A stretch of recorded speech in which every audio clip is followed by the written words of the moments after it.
क्या America Iran पर हमला करने से डर रहा है? क्या खामनेई की धमकी ने ट्रंप को टेंशन में डाल दिया है? ऐसा हम इसलिए कह रहे हैं क्योंकि ट्रंप पिछले कई दिनों से जिस तरह से धमकी दे रहे हैं और ईरान को चारों तरफ से अमेरिकी सेना द्वारा घेर लिए जाने का दावा कर रहे हैं, वो ये बयां कर रहा है कि ट्रंप या तो सही वक्त के इंतजार में है या फिर सैन्य तैनाती और गीदड़ भभकी के जरिए खामनेई को डराकर सरेंडर करने पर मजबूर करना चाहते हैं।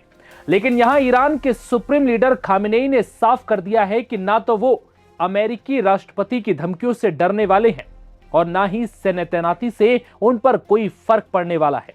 इतना सब कुछ होने के बावजूद खामनेई ने एक बार फिर अमेरिकी राष्ट्रपति ट्रंप को सीधी चेतावनी दे डाली और यह साफ कर दिया कि अगर अमेरिका युद्ध शुरू करता है तो इस बार ये मिडिल ईस्ट में एक क्षेत्रीय युद्ध माना जाएगा।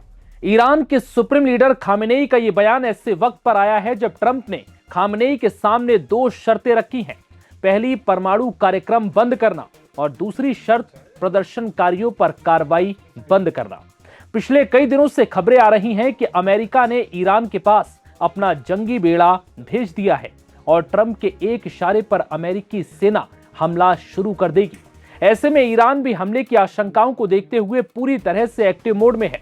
ईरान ने साफ कर दिया है कि ऐसी किसी भी परिस्थिति में कई अमेरिकी सैन्य ठिकाने उसके निशाने पर हैं।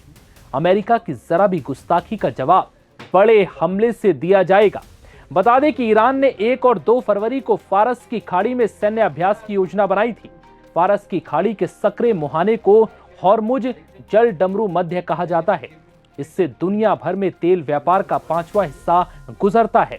तेहरान ने चेतावनी दी थी कि यहां वो गोलीबारी का अभ्यास करेगा।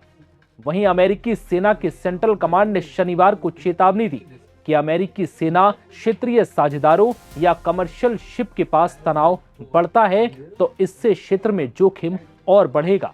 ईरान के सरकारी टेलीविजन के मुताबिक खामनेई ने ट्रंप को साफ संदेश दिया कि अमेरिका को पता होना चाहिए कि अगर वो जंग शुरू करेंगे तो इस बार मिडिल ईस्ट में क्षेत्रीय युद्ध होगा। खामनेई ने साफ कर दिया कि हम उकसाने वालों में नहीं हैं और ना ही हम किसी पर भी हमला करना चाहते हैं, लेकिन अगर ईरान पर हमला होता है तो ईरान उस हमले का जवाब भी देगा। बता दें कि इससे पहले अमेरिकी राष्ट्रपति ट्रंप ने धमकी देते हुए कहा था कि एक विशाल जंगी बेड़ा अब्राहम लिंकन ईरान की ओर बढ़ रहा है। ट्रंप ने इस दौरान साफ किया कि यह जंगी बेड़ा वेनेजुएला भेजे गए बेड़े से कई गुना बड़ा है, जिसके बाद से ईरान और अमेरिका के बीच तनाव और बढ़ गया। हालांकि तेहरान ने पहले ही साफ कर दिया कि वो बातचीत के लिए तैयार है, लेकिन यह बातचीत केवल तभी संभव है जब निष्पक्ष हो और किसी तरह के दबाव या धमकी के बिना की जाए। वहीं ईरान के सेना के प्रमुख आमिर हतामी ने चेतावनी दी है कि अगर अमेरिका कोई भी गलती करता है तो इससे उसकी अपनी सुरक्षा के साथ साथ इजराइल और पूरे पश्चिम एशिया क्षेत्र की सुरक्षा को खतरा हो सकता है। ऐसे में ट्रंप की लगातार आ रही धमकियों के बीच ईरान के supreme leader Ayatollah Ali Khamenei और ईरान की सेना के प्रमुख ने ट्रंप और अमेरिका को साफ शब्दों में चेतावनी दे दी कि किसी भी बड़े कदम का जवाब उससे भी घातक होगा। फिलहाल इस वीडियो में इतना ही। इजाजत दीजिए। नमस्कार।